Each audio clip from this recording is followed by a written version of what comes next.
অধ্যায় ১ আধুনিক মনের নীরব ভার মানুষ কেন তাদের চিন্তাভাবনার মধ্যে আটকা পড়ে থাকে। এমন কিছু মুহূর্ত আসে যখন জীবন অসহনীয়ভাবে ভারী বোধ করে, কারণ এখনই কিছু ভয়াবহ ঘটছে, বরং কারণ মন ইতিমধ্যে যা ঘটেছে তা বারবার মনে করে অথবা পরবর্তীতে কী ঘটতে পারে তা কল্পনা করে। লেখক ব্যাখ্যা করেছেন যে এই অদৃশ্য চাপই আধুনিক জীবনের মূল সমস্যা। মানুষ শারীরিকভাবে এক জায়গায় উপস্থিত থাকলেও মানসিকভাবে হাজারো স্মৃতি, ভয় এবং প্রত্যাশায় ছড়িয়ে ছিটিয়ে আছে। লেখকের মতে বর্তমান মুহূর্ত থেকে এই বিচ্ছিন্নতার কারণেই মানুষ অস্থির, উদ্বিগ্ন এবং কিছু ভুল না হলেও শান্তি অনুভব করতে অক্ষম থাকে। লেখক পরামর্শ দিয়েছেন যে বেশিরভাগ ব্যক্তি তাদের অজান্তেই একটানা অভ্যন্তরীণ উত্তেজনা বহন করে। তারা জেগে ওঠে এমন চিন্তাভাবনা নিয়ে যা ইতিমধ্যেই ঘুরপাক খাচ্ছে। নিজেদেরকে পৃথিবীর সাথে তুলনা করছে, গতকালের হতাশার কথা মনে করছে, অথবা আগামীকালের অনিশ্চয়তার প্রত্যাশা করছে। জীবন এমন এক মানসিক ঝড়ের সিরিজে পরিণত হয় যার বর্তমানের সাথে কোনো বাস্তব সম্পর্ক নেই। লেখকের মতে বইটি যে কেন্দ্রীয় দ্বন্দ্ব সমাধান করতে চায় তা হল জীবন যেমনটি সত্যিকার অর্থে বর্তমানে উদ্ভূত হচ্ছে এবং জীবনের যেটি মন কল্পনা করে তার মধ্যে সংগ্রাম। এটি কিভাবে কাজ করে তা বোঝার জন্য কল্পনা করুন একজন ব্যক্তি একটি শান্ত ঘরে বসে আছেন। সেখানে কোনো বিপদ নেই, কোনো দ্বন্দ্ব নেই, কোনো তাড়াহুড়ো নেই। তবুও মন হয়তো কয়েক সপ্তাহ আগের কোনো তর্কের পুনরাবৃত্তি করছে অথবা এমন কিছু নিয়ে ভয় তৈরি করছে যা ঘটেনি। লেখক ব্যাখ্যা করেছেন যে এই সহজ দৃশ্যটি একটি লুকানো সত্য প্রকাশ করে। দুঃখ সবসময় বাইরের জগৎ থেকে উদ্ভূত হয় না, এটি চিন্তার অভ্যন্তরীণ জগৎ থেকে বৃদ্ধি পায়। এবং যেহেতু চিন্তাভাবনা ক্রমাগত চলমান থাকে, তাই দুঃখ কোনো বাধা ছাড়াই চলতে থাকে। এই বইটি আজ গুরুত্বপূর্ণ কারণ মানুষের জীবন দ্রুত এবং কোলাহলপূর্ণ হয়ে উঠেছে।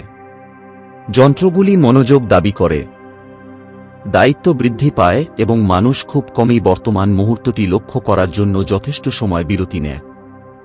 লেখক পরামর্শ দিয়েছেন যে মানুষের মন একটি জনাকীর্ণ মহাসড়কের মতো হয়ে উঠেছে যেখানে চিন্তাভাবনা অবিরাম ছুটে চলে, নীরবতার জন্য কোনো স্থান রাখে না। মানসিক কোলাহল বাড়ার সাথে সাথে স্পষ্টতা অদৃশ্য হয়ে যায়। মানুষ তাদের চিন্তাভাবনাকে বাস্তবতা ভেবে ভুল করে এবং মনের পৃষ্ঠের নিচে থাকা শান্ত সচেতনতার সাথে যোগাযোগ হারিয়ে ফেলে। শ্রোতাদের আরও গভীরভাবে উপলব্ধি করার জন্য আমন্ত্রণ জানানো হচ্ছে। লেখকের বার্তা কেবল দার্শনিক নয়, এটি ব্যবহারিক। তিনি ব্যাখ্যা করেন যে বর্তমান মুহূর্ত এমন একটি শক্তি ধারণ করে যা বেশিরভাগ মানুষ কখনই সত্যিকার অর্থে অনুভব করে না, এমন একটি শক্তি যা অভ্যন্তরীণ দ্বন্দ্ব দূর করতে পারে, ভয় কমাতে পারে এবং পরিস্থিতির উপর নির্ভর না করে এমন একটি শান্ত আনন্দ প্রকাশ করতে পারে। যখন ব্যক্তিরা বর্তমানে বিশ্রাম নিতে শেখে, তখন তারা জীবনের এমন একটি মাত্রা আবিষ্কার করে যা অপরিবর্তনীয়, শান্তিপূর্ণ এবং গভীরভাবে পরিপূর্ণ। লেখকের মতে রূপান্তর বড় সিদ্ধান্তের মাধ্যমে শুরু হয় না, এটি সচেতনতা দিয়ে শুরু হয়। মন কিভাবে কাজ করে, কিভাবে এটি বর্তমান থেকে মনোযোগ সরিয়ে নেয় এবং কিভাবে এটি দুঃখ কষ্ট সৃষ্টি করে সে সম্পর্কে সচেতনতা। এই সচেতনতা বিকাশের পরে একটি নতুন দরজা খুলে যায়, যা আরও সচেতন জীবনযাপনের দিকে পরিচালিত করে। লেখক ব্যাখ্যা করেছেন যে এটি জীবন থেকে পালানো নয়, বরং জীবনে প্রবেশ। এটি অচেতন প্রতিক্রিয়া থেকে সচেতন উপস্থিতিতে স্থানান্তর। এই প্রারম্ভিক অধ্যায়টি সামনের যাত্রার ভিত্তি স্থাপন করে, মানসিক কোলাহল থেকে অভ্যন্তরীণ স্থিরতার দিকে, ভয়চালিত জীবন থেকে সচেতন অস্তিত্বের দিকে এবং খণ্ডিত মন থেকে বর্তমানের সম্পূর্ণতার দিকে যাত্রা। দ্বিতীয় অধ্যায় সময়ের মায়া, অতীত এবং ভবিষ্যৎ কিভাবে আপনাকে বাস্তবতা অনুভব করতে বাধা দেয়। লেখকের মতে মানুষের সবচেয়ে বড় ভুল ধারণাগুলির মধ্যে একটি হল এই বিশ্বাস যে সময় একটি পরম বাস্তবতা হিসেবে বিদ্যমান। মানুষ তাদের জীবনকে অতীত, বর্তমান এবং ভবিষ্যতে ভাগ করে, কিন্তু লেখক ব্যাখ্যা করেছেন যে এর মধ্যে কেবল একটি প্রকৃত বাস্তব। অতীত হল স্মৃতি এবং ভবিষ্যৎ হল কল্পনা। একমাত্র জীবন্ত মুহূর্ত হল এখন। লেখক পরামর্শ দিয়েছেন যে মন তার পরিচয়ের জন্য সময়ের উপর নির্ভর করে। এটি অতীতের গল্পগুলিকে আঁকড়ে ধরে সাফল্য, ব্যর্থতা, ক্ষত, আঘাত এবং ভবিষ্যতের প্রত্যাশা, ভয় বা উচ্চাকাঙ্ক্ষা হিসাবে সেগুলিকে প্রজেক্ট করে। এটি উপলব্ধি না করেই ব্যক্তিরা একটি মানসিক সময়রেখা তৈরি করে এবং এর ভিতরে বাস করে। খুব কমই বর্তমানের গভীরতা স্পর্শ করে। লেখকের মতে, একজন ব্যক্তি সময়ের সাথে যত বেশি সংযুক্ত থাকে, ততই জীবনের সাথে তার সংযোগ হারাবে যখন এটি উন্মোচিত হয়। এটি বোঝানোর জন্য কল্পনা করুন কেউ একজন সুন্দর বাগানের মধ্য দিয়ে হেঁটে যাচ্ছে। বাতাস তাজা, রং উজ্জ্বল এবং পরিবেশ শান্ত। তবুও ব্যক্তিটি পুরোপুরি উপস্থিত নেই। তাদের মন আগের দিনের কথোপকথন মনে করছে অথবা আগামীকালের দায়িত্ব নিয়ে চিন্তিত। তারা শারীরিকভাবে বাগানে আছে, কিন্তু মানসিকভাবে অন্য কোথাও। লেখক ব্যাখ্যা করেছেন যে বেশিরভাগ মানুষ এভাবেই তাদের পুরো জীবন কাটায়, সৌন্দর্যে ঘেরা, কিন্তু তা সম্পর্কে অজ্ঞ। লেখক জোর দিয়ে বলেছেন যে মনস্তাত্ত্বিক সময় ব্যবহারিক সময়ের থেকে আলাদা। ব্যবহারিক সময় প্রয়োজনীয়। এটি ব্যক্তিদের পরিকল্পনা করতে, লক্ষ্য নির্ধারণ করতে এবং দায়িত্ব পালন করতে সাহায্য করে। কিন্তু মনস্তাত্ত্বিক সময়, যা অতীত বা ভবিষ্যতের দিকে ক্রমাগত মানসিক আন্দোলনের অন্তর্ভুক্ত, তা কষ্ট বয়ে আনে। লেখক ব্যাখ্যা করেছেন যে অতীতের যন্ত্রণা কেবল তখনই অব্যাহত থাকে কারণ মন বারবার পুরনো গল্পগুলি আবার খুলে দেয়। ভবিষ্যতের ভয় কেবল তখনই বিদ্যমান কারণ মন এমন কিছু কল্পনা করে যা ঘটেনি। লেখকের মতে, যখন মনোযোগ উপস্থিতির পরিবর্তে সময়ের মধ্যে বাস করে, তখন মানুষের চেতনা বিভক্ত হয়ে পড়ে। স্মৃতি এবং ভয় থেকে তৈরি একটি মিথ্যা পরিচয় মন তৈরি করে।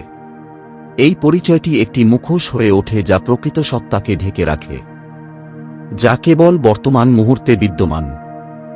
লেখক ব্যাখ্যা করেন যে যখন ব্যক্তিরা এই মুখোশটি আঁকড়ে ধরে থাকে, তখন তারা জীবনকে যেমন আছে তেমনভাবে নয়, বরং তাদের চিন্তাভাবনা যেমন ব্যাখ্যা করে তেমনভাবে অনুভব করে। উদ্বেগ কিভাবে কাজ করে তা পরীক্ষা করলে ধারণাটি আরও স্পষ্ট হয়ে ওঠে। একজন ব্যক্তি ভবিষ্যতের কোনো ঘটনা, একটি সভা, একটি কথোপকথন, একটি পরীক্ষা নিয়ে উদ্বেগ অনুভব করতে পারেন, কিন্তু যদি তারা ঘনিষ্ঠভাবে দেখেন, তারা লক্ষ্য করবেন যে ভয়টি কেবল একটি মানসিক চিত্র হিসাবে বিদ্যমান। ভবিষ্যতের মুহূর্তটি এখন ঘটছে না। মন নিজেকে সামনের দিকে প্রক্ষেপণ করে এবং তার নিজস্ব সৃষ্টিতে ভুগছে। লেখকের মতে, এটি একজন ব্যক্তি অর্জন করতে পারে এমন সবচেয়ে গুরুত্বপূর্ণ অন্তর্দৃষ্টিগুলির মধ্যে একটি, মন অবাস্তব মুহূর্তগুলিতে ভুগছে। লেখক পরামর্শ দেন যে যখন ব্যক্তি জীবন এবং চিন্তার মধ্যে পার্থক্য বুঝতে পারে তখনই মুক্তি শুরু হয়। জীবন এখন ঘটছে, চিন্তাভাবনা স্মরণ করছে বা ভবিষ্যৎবাণী করছে। যখন একজন ব্যক্তি মানসিক সময় থেকে বর্তমানের দিকে মনোযোগ সরিয়ে নেন, এমনকি ক্ষণিকের জন্য, তখন প্রশস্ততার অনুভূতি দেখা দেয়। মন ধীর হয়ে যায়, শরীর শিথিল হয়, সচেতনতা স্পষ্ট এবং স্থির হয়ে ওঠে। এই অবস্থায় একজন ব্যক্তি সূক্ষ্ম বিবরণ, একটি নিঃশ্বাস, একটি শব্দ, একটি সংবেদন, একটি স্থিরতা লক্ষ্য করতে পারেন যা পূর্বে চিন্তার স্তরের নিচে লুকিয়ে ছিল। লেখক ব্যাখ্যা করেছেন যে উপস্থিতির এই ছোট মুহূর্তগুলি তুচ্ছ নয়, এগুলি অভ্যন্তরীণ স্বাধীনতার দ্বার। অধ্যায়টি শেষ করে বলে যে বর্তমান মুহূর্ত অতীত এবং ভবিষ্যতের মধ্যে একটি সংকীর্ণ বিন্দু নয়, বরং সচেতনতার একটি বিশাল ক্ষেত্র। যখন ব্যক্তিরা সেই ক্ষেত্রে বিশ্রাম নিতে শেখে, তখন সময় তার নিয়ন্ত্রণ হারায়, দুঃখ কষ্ট কমে যায় এবং জীবন তার গভীর সারাংশ প্রকাশ করে। অধ্যায় ৩, মাথার ভেতরের কণ্ঠস্বর ধ্রুবক অভ্যন্তরীণ বর্ণনাকারীকে বোঝা। লেখক ব্যাখ্যা করেছেন যে একজন মানুষের সবচেয়ে শক্তিশালী আবিষ্কারগুলির মধ্যে একটি হল এই উপলব্ধি যে মনের ভেতরে এমন একটি কণ্ঠস্বর আছে যা কখনো কথা বলা বন্ধ করে না। এই কণ্ঠস্বর সবকিছুর উপর মন্তব্য করে, সবকিছু বিচার করে এবং জীবন, অন্যদের এবং নিজের সম্পর্কে চলমান গল্প তৈরি করে। লেখকের মতে এই অভ্যন্তরীণ কথক এতটাই ধারাবাহিকভাবে কাজ করে যে বেশিরভাগ মানুষ এটিকে তাদের প্রকৃত রূপ বলে ভুল করে। তারা নিজেদের চিন্তাভাবনা থেকে আলাদা করে না, বরং তারা এমনভাবে জীবনযাপন করে যেন তারাই চিন্তাভাবনা। লেক্যের দৃষ্টিতে এই কণ্ঠস্বর অতীতের অবস্থা, ভয়, আকাঙ্ক্ষা এবং অমীমাংসিত আবেগের একটি সংগ্রহ। এটি স্মৃতির লেন্সের মাধ্যমে প্রতিটি মুহূর্তকে ব্যাখ্যা করার চেষ্টা করে, ক্রমাগত তুলনা করে, পরিমাপ করে এবং ভবিষ্যৎবাণী করে। লেখক পরামর্শ দেন যে এই স্বয়ংক্রিয় ভাষ্যটি প্রকৃত উপস্থিতি অনুভব করার প্রধান বাধা। যখন মন কোলাহলে পূর্ণ থাকে তখন সচেতনতার জন্য কোনো স্থান থাকে না। এটি বোঝানোর জন্য কল্পনা করুন কেউ একজন ব্যস্ত রাস্তায় হেঁটে যাচ্ছে। ভৌত পরিবেশ নড়াচড়া, রং এবং শব্দে পরিপূর্ণ, কিন্তু ব্যক্তিটি খুব কমই তা শুনতে পায় কারণ ভেতরের কণ্ঠস্বর বাইরের জগতের চেয়ে জোরে। লেখক ব্যাখ্যা করেছেন যে এই কণ্ঠস্বরটি হয়তো বহু বছর আগের কোনো বিব্রতকর মুহূর্তকে পুনরাবৃত্তি করছে, অথবা আগামীকাল কি ভুল হতে পারে সে সম্পর্কে কাল্পনিক দৃশ্যকল্প তৈরি করছে। এটি হয়তো অন্য ব্যক্তির বিচার করছে, এমনকি নিজের অস্তিত্বের সমালোচনা করছে। যদিও বর্তমান মুহূর্তে এই চিন্তাভাবনার কোনো ভিত্তি নেই, তবুও তারা চেতনাকে প্রাধান্য দেয়। লেক্যের মতে সমালোচনামূলক অন্তর্দৃষ্টি হল কণ্ঠস্বরকে তাৎক্ষণিকভাবে নিঃশব্দ করা নয়, বরং তা লক্ষ্য করা। ভেতরের বর্ণনাকারীর সচেতনতা দূরত্ব তৈরি করে। ভাষ্যের ভেতরে আটকা পড়ার পরিবর্তে একজন ব্যক্তি এটি পর্যবেক্ষণ করতে শুরু করে। লেক্যের মতে এটি আধ্যাত্মিক জাগরণের দিকে প্রথম পদক্ষেপ। যখন পর্যবেক্ষণের উদ্ভব হয় তখন চিন্তাধারা তার শক্তি হারায়। এটি ব্যক্তিকে এত সহজে নিয়ন্ত্রণ করতে পারে না কারণ এটি প্রত্যক্ষ করা হচ্ছে। লেখক পরামর্শ দিয়েছেন যে এই ভেতরের কণ্ঠস্বরই একটি পৃথক সত্তার বিভ্রম তৈরির জন্য দায়ী, যাকে প্রায়শই অহং বলা হয়। অহং তার বেঁচে থাকার জন্য চিন্তার উপর নির্ভর করে। তার পরিচয় বজায় রাখার জন্য দ্বন্দ্ব, তুলনা, জয় বা পরাজয়ের প্রয়োজন। যখন একজন ব্যক্তি এই ধরন সম্পর্কে অজ্ঞ থাকে তখন তারা তাদের মতামত রক্ষা করতে, তাদের মর্যাদা রক্ষা করতে বা বৈধতার পিছনে ছুটতে বাধ্য বোধ করে। কিন্তু যখন সচেতনতা অহংকে পর্যবেক্ষণ করতে শুরু করে তখন কিছু পরিবর্তন হয়। এর খপ্পর দুর্বল হয়ে যায়। লেখক ব্যাখ্যা করেছেন যে অনেক মানুষ জীবন কঠিন বলে ক্লান্ত বোধ করে না, বরং ভেতরের কণ্ঠস্বর অপ্রয়োজনীয় উত্তেজনা তৈরি করে বলে। এটি তর্ক করে, রক্ষা করে, দোষারোপ করে, উদ্বেগ করে এবং কল্পনা করে। মন একটি অস্থির ঘরে পরিণত হয় যেখানে আলো কখনো নিভে না। উপস্থিতি হল সেই ঘর থেকে বেরিয়ে আসার ক্রিয়া। একটি সহজ উদাহরণ এই সত্যটি প্রকাশ করে। ধরুন কেউ কর্মক্ষেত্রে একটি সমস্যার সম্মুখীন হন। আসল সমস্যাটি হয়তো পরিচালনাযোগ্য, কিন্তু মন চিন্তার স্তর দিয়ে এটিকে আরও বিস্তৃত করে। বিচারের ভয়, ব্যর্থতার ভয়, পরিণতি সম্পর্কে উদ্বেগ। সমস্যাটি বাস্তবতার চেয়ে কল্পনায় আরও বড় হয়ে ওঠে। কষ্টটি সমস্যা থেকে নয় বরং তার চারপাশে তৈরি গল্প থেকে উদ্ভূত হয়। লেক্যের মতে যে মুহূর্তে একজন ব্যক্তি বুঝতে পারে যে সে আসলে মাথার ভেতরের কণ্ঠস্বর নয়, তখনই তার মধ্যে এক গভীর পরিবর্তন আসে। চিন্তাভাবনা চলতে থাকে, কিন্তু সেগুলোকে আর পরম সত্য হিসেবে ধরা হয় না। সচেতনতা পরিচয়ের স্থান নেয়। এই অভ্যন্তরীণ প্রশস্ততা হল শান্তির সূচনা। এই অধ্যায়টি এই স্মরণ করিয়ে দিয়ে শেষ হয় যে আসল সত্তা চিন্তার ধারা নয়, বরং এটি পর্যবেক্ষণকারী নীরব সচেতনতা। উপস্থিতি শুরু হয় যখন পর্যবেক্ষক এবং পর্যবেক্ষণকৃত ব্যক্তি স্পষ্টভাবে আলাদা হয়ে যায়। অধ্যায় 4, মানসিক যন্ত্রণা। শরীর বর্তমান মুহূর্তে কেন পুরনো ব্যথা আবার দেখা দেয়? লেখক আবেগগত যন্ত্রণা শরীরের ধারণাটি উপস্থাপন করেছেন, যা তিনি মানব মনের মধ্যে সঞ্চিত অতীতের আঘাতের সঞ্চয় হিসাবে বর্ণনা করেছেন। লেক্যের মতে প্রতিটি বেদনাদায়ক অভিজ্ঞতা যা সম্পূর্ণরূপে প্রক্রিয়াজাত হয়নি, প্রত্যাখ্যান, ভয়, ক্ষতি বা অপমানের প্রতিটি মুহূর্ত একটি ছাপ রেখে যায়। এই ছাপগুলি আবেগগত শক্তির একটি ক্ষেত্রে জমা হয় যা সক্রিয় না হওয়া পর্যন্ত সুপ্ত থাকে। লেখক ব্যাখ্যা করেছেন যে যখন বর্তমানের কোনো কিছু পুরনো ক্ষতের মতো দেখায়, তখন যন্ত্রণা শরীরের জাগরণ ঘটে। একটি ছোটখাটো মতবিরোধ, একটি নির্দোষ মন্তব্য, অথবা চাপের একটি মুহূর্ত পরিস্থিতির চেয়ে অনেক বেশি আবেগগত তীব্রতাকে সক্রিয় করতে পারে।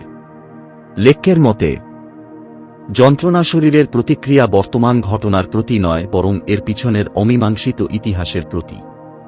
এটা বুঝতে হলে এমন একজন ব্যক্তির কথা কল্পনা করুন, যিনি ছোটবেলায় পরিত্যক্ততার অভিজ্ঞতা লাভ করেছেন। তারা হয়তো আত্মবিশ্বাস, দায়িত্ব এবং স্থিতিশীলতার সাথে প্রাপ্তবয়স্ক হয়ে উঠেছেন, কিন্তু যন্ত্রণা শরীরে এখনও সেই প্রাথমিক ক্ষতের স্মৃতি ধরে আছে। তারপর একদিন একজন বন্ধু একটি বার্তার উত্তর দিতে ভুলে যায় এবং হঠাৎ ভয়, রাগ বা দুঃখের গভীর অনুভূতি জাগ্রত হয়। প্রতিক্রিয়া বার্তা সম্পর্কে নয়, এটি চাপা পড়া আবেগগত অতীতের পুনরুত্থানের বিষয়ে। লেখক পরামর্শ দিয়েছেন যে যন্ত্রণা শরীরের মধ্যে আবেগগত নাটকীয়তা বিরাজ করে। এটি তার পরিচয়কে আরও শক্তিশালী করার জন্য দ্বন্দ্ব, ভুল বোঝাবুঝি এবং তীব্রতা খোঁজে। যখন কেউ অজ্ঞান থাকে, তখন তারা তর্কবিতর্কের উদ্রেক করতে পারে বা হুমকি বাড়িয়ে বলতে পারে, কারণ যন্ত্রণা শরীরের ভেতরে সক্রিয় থাকে। লেখক ব্যাখ্যা করেছেন যে এই ধরনের মুহূর্তগুলিতে একজন ব্যক্তি আর স্পষ্টভাবে কথা বলেন না, তারা পঞ্জীভূত যন্ত্রণা থেকে কথা বলেন। দম্পতিদের ক্ষেত্রে একটি উদাহরণ দেখা যেতে পারে। একটি ছোটখাটো মতবিরোধ উত্তপ্ত তর্কবিতর্কে রূপান্তরিত হতে পারে, কারণ একজন সঙ্গীর ব্যথা শরীরের বর্তমান দ্বন্দ্বকে বছরের পর বছর ধরে অব্যক্ত আঘাতের সাথে সংযুক্ত করে। এই ধরনের মুহূর্তগুলিতে বলা কথাগুলি প্রায়শই তীক্ষ্ণ, ভারী এবং উদ্দেশ্যের চেয়ে বেশি ধ্বংসাত্মক হয়। লেখক পরামর্শ দিয়েছেন যে ব্যক্তিরা প্রায়শই তাদের কর্মের পরে অনুশোচনা করে, কারণ তারা বুঝতে পারে না যে তারা কেন এত তীব্র প্রতিক্রিয়া দেখিয়েছিল। লেক্কের মতে, মনের সহযোগিতা ছাড়া ব্যথা শরীর টিকে থাকতে পারে না। বেঁচে থাকার জন্য চিন্তাভাবনার প্রয়োজন। যখন কোনো বেদনাদায়ক আবেগ জাগে, তখন মন তাৎক্ষণিকভাবে অনুভূতির ন্যায্যতা প্রমাণ করার জন্য গল্প তৈরি করে। এই গল্পগুলি আবেগগত চার্জকে শক্তিশালী করে, কিন্তু যদি সচেতনতা উপস্থিত থাকে, তাহলে চক্রটি ভেঙে যায়। ব্যথা শরীরকে খাওয়ানো ছাড়াই পর্যবেক্ষণ করা যেতে পারে। লেখক এই প্রক্রিয়াটিকে একটি শক্তিশালী অভ্যন্তরীণ রূপান্তর হিসেবে বর্ণনা করেছেন। যখন একজন ব্যক্তি আবেগের তীব্রতা বৃদ্ধি পাচ্ছে বলে অনুভব করেন, তখন প্রতিক্রিয়া দেখানো বা মানসিক বর্ণনা তৈরি করার পরিবর্তে তিনি সেই অনুভূতিটি পর্যবেক্ষণ করতে পারেন। তারা সরাসরি শক্তি অনুভব করতে পারেন, বুকে টান, পেটে টান, তাপ, চাপ বা ভারী ভাব, এতে চিন্তাভাবনা না করেই। লেখের মতে, এই নীরব পর্যবেক্ষণ ব্যথা শরীরের শক্তি হারাতে বাধ্য করে। তিনি ব্যাখ্যা করেন যে যন্ত্রণা শরীর শত্রু নয়, বরং একজন শিক্ষক। এটি প্রকাশ করে যে কোথায় নিরাময় প্রয়োজন। এটি অবচেতন নিদর্শনগুলিকে উন্মোচিত করে এবং গভীর সচেতনতাকে আমন্ত্রণ জানায়। যখন ব্যক্তিরা মানসিক অস্বস্তির সাথে উপস্থিত থাকতে শেখে, তখন তারা বারবার যন্ত্রণার চক্র থেকে নিজেদের মুক্ত করে। এই অধ্যায়টি তুলে ধরেছে যে সচেতনতা ব্যথার চেয়েও শক্তিশালী। উপস্থিতি আবেগগত অবশিষ্টাংশগুলিকে দ্রবীভূত করে, যা একসময় ব্যক্তির উপর আধিপত্য বিস্তার করত, তা জাগরণের সংকেত হয়ে ওঠে। লেখক পরামর্শ দিয়েছেন যে ব্যথা শরীর একবার স্পষ্টভাবে দেখা গেলে গভীর অভ্যন্তরীণ শান্তির দ্বার হয়ে ওঠে। অধ্যায় 5, উপস্থিতির অবস্থায় প্রবেশ করা চিন্তার নিচে সচেতনতার জাগরণ। লেখক ব্যাখ্যা করেছেন যে উপস্থিতি কেবল একটি মানসিক ধারণা নয়, বরং চেতনার প্রত্যক্ষ অভিজ্ঞতা। এটি এমন একটি অবস্থা যেখানে মনোযোগ সম্পূর্ণরূপে বর্তমানে নিবদ্ধ থাকে, অতীত এবং ভবিষ্যতের টান থেকে মুক্ত। লেক্কের মতে, উপস্থিতি হল সেই দ্বার যার মধ্য দিয়ে ব্যক্তিরা জীবনের গভীরতম সারাংশ স্পর্শ করতে পারে। যখন একজন ব্যক্তি উপস্থিতিতে প্রবেশ করেন, তখন মন শান্ত হয়ে যায়, বল প্রয়োগের মাধ্যমে নয়, বরং বোঝার মাধ্যমে। লেখক উপস্থিতিকে একটি মৃদু কিন্তু শক্তিশালী পরিবর্তন হিসেবে বর্ণনা করেছেন। সাধারণ জীবনে মানুষ ক্রমাগত চিন্তা করতে অভ্যস্ত। তারা বিচার, মতামত, তুলনা এবং আবেগগত প্রতিক্রিয়ায় ডুবে থাকে। মন তাদেরকে তাৎক্ষণিক মুহূর্ত থেকে অনেক দূরে একটি যাত্রায় নিয়ে যায়, কিন্তু যখন উপস্থিতি দেখা দেয় তখন এই যাত্রা থেমে যায়। মনোযোগ শ্বাস, শরীর, চারপাশের শব্দ বা ভেতরের সংবেদনগুলিতে ফিরে আসে। লেখক পরামর্শ দিয়েছেন যে উপস্থিতি একটি দীর্ঘ স্বপ্ন থেকে জেগে ওঠার মতো অনুভব করে। এটি বোঝাতে কল্পনা করুন যে আপনি খুব ভোরে একটি হ্রদের ধারে দাঁড়িয়ে আছেন। জল শান্ত, বাতাস নরম এবং সবকিছু স্থির বোধ করে। যখন মন শান্ত হয়ে যায় তখন বাইরের নীরবতা ভিতরের নীরবতার প্রতিফলন ঘটায়। লেখক ব্যাখ্যা করেছেন যে উপস্থিতি হল এই অভ্যন্তরীণ নীরবতা, পরিস্থিতির উপর নির্ভর করে না। এমনকি একটি বিশৃঙ্খল পরিবেশেও উপস্থিতি অস্পৃশ্য থাকে, কারণ এটি সচেতনতা থেকে আসে, বাহ্যিক শান্তি থেকে নয়। লেখক পরামর্শ দিয়েছেন যে মন উপস্থিতিকে ভয় পায় কারণ উপস্থিতি তার আধিপত্যকে ভেঙে দেয়। মন ক্রমাগত চিন্তাভাবনা তৈরি করে বেঁচে থাকে। যখন একজন ব্যক্তি উপস্থিত হন, এমনকি কয়েক সেকেন্ডের জন্য চিন্তার প্রবাহ দুর্বল হয়ে যায়। নীরবতা দেখা দেয়। এই নীরবতার মধ্যে ব্যক্তি প্রশস্ততার অনুভূতি অনুভব করে, যেন সে তার নিজস্ব মানসিক খাঁচা থেকে বেরিয়ে এসেছে। লেখকের মতে উপস্থিতি মানে চিন্তাকে সম্পূর্ণরূপে নির্মূল করা নয়। এর অর্থ চিন্তাকে স্পষ্টভাবে দেখা, তার সাথে নিজেকে একীভূত না করে। যখন কোনো চিন্তার উদ্ভব হয় তখন একজন বর্তমান ব্যক্তি তাৎক্ষণিকভাবে তা চিনতে পারে। এটি একটি চিন্তা। তারা এটিকে আঁকড়ে ধরে না বা প্রতিরোধ করে না। তারা এটিকে প্রদর্শিত হতে দেয় এবং অদৃশ্য হতে দেয়, যেভাবে মেঘ আকাশ জুড়ে চলাচল করে। লেখক জোর দিয়ে বলেছেন যে উপস্থিতি হল উচ্চতর সতর্কতার একটি অবস্থা। এটি নিস্তেজ বা নিষ্ক্রিয় নয়। এটি জীবন্ত, তীব্র এবং গভীর মনোযোগী। উপস্থিতিতে কেউ আরও স্পষ্টভাবে দেখতে পায়, আরও সম্পূর্ণরূপে শুনতে পায় এবং আরও সম্পূর্ণরূপে অনুভব করে। মন প্রভুর পরিবর্তে একটি হাতিয়ার হয়ে ওঠে। সৃজনশীলতা বৃদ্ধি পায়, সম্পর্ক গভীর হয় এবং সিদ্ধান্ত গ্রহণ ভয়ের চেয়ে সত্যের সাথে আরও বেশি সংযুক্ত হয়ে ওঠে। উপস্থিতি শুরু হয় সহজ মুহূর্তগুলিতে। সচেতনভাবে শ্বাস নেওয়া, শরীরের ভার অনুভব করা, পটভূমিতে সূক্ষ্ম শব্দ শোনা, আবেগগুলি যখন উত্থিত হয় তখন তা পর্যবেক্ষণ করা। লেখক ব্যাখ্যা করেছেন যে যেকোনো মুহূর্ত উপস্থিতির প্রবেশদ্বার হয়ে উঠতে পারে, কারণ উপস্থিতি সর্বদা উপলব্ধ। এটি অর্জন করার মতো কিছু নয়। এটি এমন কিছু যা উন্মোচিত করার মতো। এই অধ্যায়টি শ্রোতাকে মনে করিয়ে দিয়ে শেষ হয় যে উপস্থিতি কোনো দূরবর্তী আধ্যাত্মিক লক্ষ্য নয়। এটি একটি ব্যবহারিক দক্ষতা। অনুশীলনের সাথে সাথে এটি স্বাভাবিক হয় ওঠে। যত বেশি উপস্থিতিতে বিশ্রাম নেওয়া হয়, মনের কোলাহল ততই ম্লান হয়ে যায়, যা জীবনকে স্পষ্টতা এবং করুণার সাথে পরিচালিত করে এমন একটি গভীর বুদ্ধিমত্তা প্রকাশ করে। অধ্যায় ষষ্ঠ, অহংকার এবং এর বহুমুখী রূপ। মিথ্যা আত্ম কিভাবে চিন্তাভাবনা, আবেগ এবং আচরণ নিয়ন্ত্রণ করে। লেখক ব্যাখ্যা করেছেন যে অহংকার হল একটি মানসিক গঠন। মন আমি সম্পর্কে একটি গল্প তৈরি করে। এটি স্মৃতি, বিশ্বাস, ক্ষত, সাফল্য এবং ভয় থেকে তৈরি। লেখকের মতে অহংকার আসল সত্তা নয়, বরং চিন্তা থেকে তৈরি একটি ছায়াসত্তা।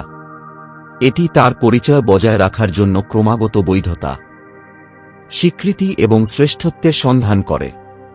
লেখক পরামর্শ দিয়েছেন যে অহং বিচ্ছিন্নতার মাধ্যমেই বিকশিত হয়। এটিকে অন্যদের থেকে আলাদা বোধ করতে হবে, হয় তাদের উপরে অথবা তাদের নিচে। এটি সমতার মধ্যে থাকতে পারে না, কারণ সমতা তার উপর নির্ভরশীল শ্রেণীবিন্যাসকে ভেঙে দেয়। অহংকার পরিচয় তুলনা থেকে আসে। লেখক ব্যাখ্যা করেছেন যে অন্যরা সফল হলে অহং হুমকির সম্মুখীন হতে পারে, অথবা অন্যরা ব্যর্থ হলে গোপনে সান্ত্বনা পেতে পারে। এই প্রতিক্রিয়াগুলি প্রকাশ করে যে অহং তার আত্মবোধের জন্য বাহ্যিক কারণের উপর কতটা গভীরভাবে নির্ভর করে। অহংকার বুঝতে হলে কল্পনা করুন একজন ব্যক্তি অপরিচিতদের ভরা ঘরে প্রবেশ করছে। তৎক্ষণাৎ মন গল্প তৈরি করতে শুরু করে, তাদের তুলনায় আমি কেমন দেখতে, তারা আমাকে কি মনে করে, আমাকে কি বিচার করা হচ্ছে, আমি কি এখানে গুরুত্বপূর্ণ। এই চিন্তাগুলি স্বয়ংক্রিয়ভাবে উদ্ভূত হয়। লেখক পরামর্শ দিয়েছেন যে এগুলি প্রকৃত সত্তার প্রকাশ নয়, বরং বৈধতার সন্ধানে অহংকারের প্রতিচ্ছবি। অহংকারও আবেগগত প্রতিক্রিয়ার মাধ্যমে নিজেকে প্রকাশ করে। উদাহরণস্বরূপ, কেউ প্রকৃত পরিস্থিতির কারণে নয়, বরং অহংকার অপমানিত, উপেক্ষিত বা হুমকির কারণে রাগান্বিত হতে পারে। প্রতিক্রিয়ার তীব্রতা প্রকাশ করে যে অহংকার পরিচয়কে স্পর্শ করা হয়েছে। লেখক ব্যাখ্যা করেছেন যে যখন ব্যক্তিরা তাদের মতামতের সাথে দৃঢ়ভাবে একীভূত হয়, তখন যেকোনো মতবিরোধ ব্যক্তিগত আক্রমণের মতো মনে হয়। এইভাবে অহংকার সহজ আলোচনাকে দ্বন্দ্বে পরিণত করে। লেখকের মতে, অহং নাটকের মাধ্যমে নিজেকে টিকিয়ে রাখতে চায়। শান্তিতে সে স্বাচ্ছন্দ্য বোধ করে না, কারণ শান্তি তার সীমানা ভেঙে দেয়। অহং দ্বন্দ্ব, বিরক্তি বা শ্রেষ্ঠত্ব পছন্দ করে, কারণ এই আবেগগুলি তার পরিচয়কে শক্তিশালী করে। এমনকি আত্মকরুণাও অহংকারী পরিচয়ের উৎস হয়ে ওঠে। শিকার হওয়ার গল্প অহংকে ধরে রাখার জন্য কিছু দেয়। সম্পর্ক হল এমন একটি স্পষ্ট ক্ষেত্র যেখানে অহং তার মুখ দেখায়। দুটি অহংকার একে অপরের সাথে মিথস্ক্রিয়া করলে দোষারোপ, আত্মরক্ষা এবং ভুল বোঝাবুঝির চক্র তৈরি হতে পারে। প্রতিটি ব্যক্তি তাদের নিজস্ব গল্প রক্ষা করার চেষ্টা করে। যুক্তিগুলি প্রকৃত মতবিরোধ থেকে নয়, বরং অহংকার প্রতিরোধ থেকে উদ্ভূত হয়। লেখক ব্যাখ্যা করেছেন যে যখন উপস্থিতি একটি সম্পর্কে প্রবেশ করে, তখন এই ধরনগুলি ভেঙে যেতে পারে। ব্যক্তিরা প্রতিরক্ষা করার পরিবর্তে শুনতে শুরু করে, প্রতিক্রিয়া করার পরিবর্তে বুঝতে শুরু করে এবং আক্রমণ করার পরিবর্তে প্রতিক্রিয়া জানায়। লেখক পরামর্শ দিয়েছেন যে অহংকার আধ্যাত্মিকতাকে শ্রেষ্ঠত্বের রূপ হিসেবেও ব্যবহার করতে পারে। একজন ব্যক্তি বিশ্বাস করতে পারেন যে তিনি অন্যদের তুলনায় আরও জাগ্রত, আরও বুদ্ধিমান অথবা আরও সৎ। এটি এখনও অহংকার, জ্ঞানের ছদ্মবেশে। প্রকৃত আধ্যাত্মিক বিকাশ শ্রেষ্ঠত্ব নয়, নম্রতা প্রকাশ করে। লেখক জোর দিয়ে বলেছেন যে অহংকার শত্রু নয়, বরং এমন একটি প্রক্রিয়া যা অচেতন অবস্থায় ক্ষতিকারক হয়ে ওঠে। সচেতনভাবে পর্যবেক্ষণ করলে অহংকার তার শক্তি হারিয়ে ফেলে। যে মুহূর্তে একজন ব্যক্তি অহংকারী প্রতিক্রিয়া তৈরি হতে দেখেন, তারা দূরত্ব তৈরি করে। তারা এর থেকে কাজ না করার সিদ্ধান্ত নিতে পারে। এটি মিথ্যা আত্ম থেকে মুক্তি। এটিকে বোঝানোর জন্য কল্পনা করুন যে কেউ ঈর্ষা অনুভব করছে। এর উপর কাজ করার বা দমন করার পরিবর্তে তারা এটি পর্যবেক্ষণ করে। তারা এটিকে তুলনা থেকে উদ্ভূত একটি অহংকারী আবেগ হিসাবে স্বীকৃতি দেয়। এই সহজ স্বীকৃতি আবেগকে দুর্বল করে দেয়। সচেতনতা প্রতিক্রিয়া করার প্রয়োজনীয়তাকে বিলীন করে দেয়। সময়ের সাথে সাথে এই ধরনগুলি তাদের প্রভাব হারায়। লেখকের মতে, অহংকার শক্তির মাধ্যমে নয়, বরং আলোর মাধ্যমে, সচেতনতার মাধ্যমে বিলীন হয়। একজন ব্যক্তি যত বেশি উপস্থিত হন, অহংকার তত বেশি পটভূমিতে বিলীন হয়ে যায়। যা অবশিষ্ট থাকে তা হল প্রকৃত সত্তা, শান্ত, প্রশস্ত এবং জীবনের সাথে গভীরভাবে সংযুক্ত। অধ্যায় 7, সচেতন সম্পর্ক উপস্থিতির মাধ্যমে মানব সংযোগের রূপান্তর। লেখক ব্যাখ্যা করেছেন যে মনের অবচেতন নকশা দ্বারা যখন সম্পর্কগুলি গঠিত হয়, তখন তা অকার্যকর হয়ে ওঠে। বেশিরভাগ মানুষ অমীমাংসিত ব্যথা, প্রত্যাশা এবং অহংকারপূর্ণ আকাঙ্ক্ষা বহন করে সম্পর্কে প্রবেশ করে। এই লুকানো উপাদানগুলি নীরবে মিথস্ক্রিয়াকে প্রভাবিত করে, প্রায়শই দ্বন্দ্ব, ভুল বোঝাবুঝি এবং মানসিক অস্থিরতা তৈরি করে। লেখকের মতে, উপস্থিতি প্রবেশ না করা পর্যন্ত একটি সম্পর্ক সত্যিকার অর্থে বিকশিত হতে পারে না। লেখক পরামর্শ দিয়েছেন যে অনেক সম্পর্কের ক্ষেত্রে ব্যক্তিরা অন্য ব্যক্তির মাধ্যমে নিজেকে সম্পূর্ণ করতে চায়। তারা তাদের সঙ্গীর কাছ থেকে মানসিক পরিপূর্ণতা, স্থিতিশীলতা বা বৈধতা আশা করে। কিন্তু যখন সঙ্গী ধারাবাহিকভাবে এই জিনিসগুলি প্রদান করতে ব্যর্থ হয়, যেমনটি সকল মানুষ অনিবার্যভাবে করে থাকে, তখন অহংকার হুমকির সম্মুখীন হয়। হতাশা তৈরি হয়। হতাশা শিকড় গেড়ে বসে। সম্পর্কটি ইচ্ছা এবং অসন্তুষ্টির চক্রে পরিণত হয়। লেখক ব্যাখ্যা করেছেন যে অবচেতন সম্পর্কগুলি আবেগগত উত্থান পতনের মধ্যে স্থানান্তরিত হয়। আনন্দ বা সম্মতির মুহূর্তগুলিতে সবকিছুই সুরেলা মনে হয়, কিন্তু যখন ব্যথা শরীরের প্রতিক্রিয়াগুলি প্রকাশিত হয় তখন সংযোগটি তর্ক বা প্রত্যাহারের মধ্যে অবনতি ঘটে। প্রতিটি অংশীদার অন্যকে দোষারোপ করতে পারে, বিশ্বাস করে যে তারাই দুঃখের কারণ। লেখক পরামর্শ দেন যে এই বিশ্বাস মনের দ্বারা সৃষ্ট বিভ্রমের অংশ। এই গতিশীলতাকে চিত্রিত করার জন্য কল্পনা করুন দুজন মানুষ যারা একে অপরের প্রতি গভীরভাবে যত্নশীল। দুজনেই শৈশব থেকে পুরনো ক্ষত বহন করে, পরিত্যক্ত হওয়ার ভয়, প্রত্যাখ্যানের ভয়, নিরাপত্তাহীনতা অথবা অবিশ্বাস। যখন একটি ছোটখাটো দ্বন্দ্ব দেখা দেয় তখন এই ক্ষতগুলি সক্রিয় হয়ে ওঠে।